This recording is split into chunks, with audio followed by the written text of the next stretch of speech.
আজিৰ পৰা আৰম্ভ হ'ল আজিৰ পৰা বিটিআৰৰ প্ৰত্যেকটো সমষ্টিতে আমাৰ দলৰ কাৰ্যকৰ্তা সন্মিলন অনুষ্ঠিত হ'ব।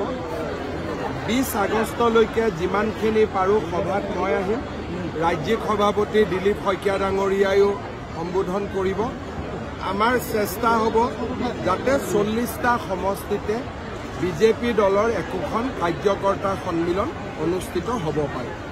ছাৰ সমগ্ৰ ওদালগুৰিৰ পৰা বিজেপিলৈ নপুৰণি বিজেপিৰ মৃদু সংঘাত আৰু আমাৰ ইয়াতে পুৰণি কোন আছে, চবেই নতুনেই। আগততো আমি ইলেকশ্যনে খেলাই নাছিলোঁ দেখোন। গতিকে মইতো একো শুনাও নাই আৰু আমাৰ ইয়াত খুব ধুনীয়া ডিচিপ্লিন ৱাইজ আমাৰ কাম হৈ আছে।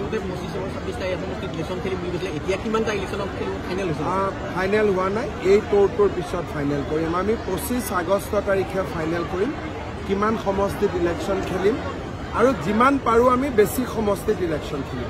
নিৰ্বাচন সম্ভাৱনা কিমান তাৰিখৰ? আগষ্ট মাহৰ 3rd উইকত এনাউন্সমেণ্ট হ'ব। ছেপ্টেম্বৰৰ 3rd উইকত ইলেকশ্যন হ'ব। ছাৰ উচ্ছেদ আকৌ চলিব নেকি?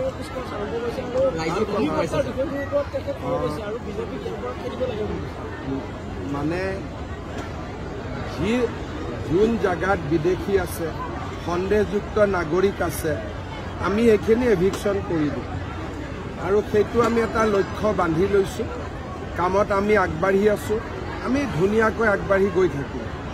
অখিল গগৈ ডাঙৰীয়াই পট্টাৰ কাৰণে লাগিব, কাৰণ তেওঁৰ তাতে ভোট আছে, কিন্তু পট্টাটো আৰু অখিল গগৈ দিব নোৱাৰে।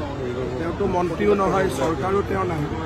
ছাৰ শক্তি বিভাগৰ প্ৰায় 5000ৰো অধিক কৰ্মচাৰী ইতিমধ্যে কাম কৰি আছে ঠিকাভিত্তিকভাৱে। সেইসকল কৰ্মচাৰীৰ কাৰণে নিৰ্বাচনৰ আগত কিবা ভাল খবৰ হ'ব নেকি?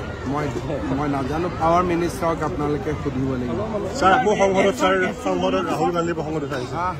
ছাৰ এফচি ইতিমধ্যে উদ্বেগ কৰিছে বা আফচুল সভাপতি দীপেন বৰুৱাই কৈছে যে 15 আগষ্টৰ আগত তেওঁলোকে এটা আলোচনাত মিলিত হ'ব UPPL আৰু BPF-ৰ মাজত। মইতো UPPL আৰু BPF যদি লগ লাগে মই আদৰণি জনাম। লগত আমাৰ নতুনকৈ যিটো দল হৈছে, 3টা দল একত্ৰিত হ'লে আমি ভাল পাওঁ, কাৰণ তেতিয়া আমিও বিচাৰোঁ যে বড়ো সমাজখন একত্ৰিত হৈ থাকে। প্ৰতিবেদন যোৱা নাই। অক্টোবৰত আমাৰ মন্ত্ৰীসভাৰ প্ৰতিবেদন বিধানসভাত ৰখা হ'ব। বিধানসভাই সিদ্ধান্ত ল'ব। আমাৰ প্ৰতিবেদনখন বিধানসভাত আমি প্ৰস্তুত কৰিম। ছাৰ সংসদত ৰাহুল গান্ধী আৰু গৌৰৱ গগৈ যোৱাকালি কৈছোঁৱে গুৱাহাটীত।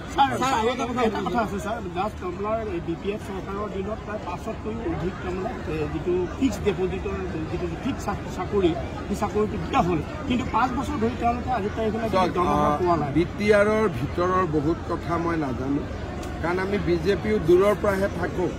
এইবাৰ যেতিয়া ওচৰত সোমাম তেতিয়া বুজি পাম।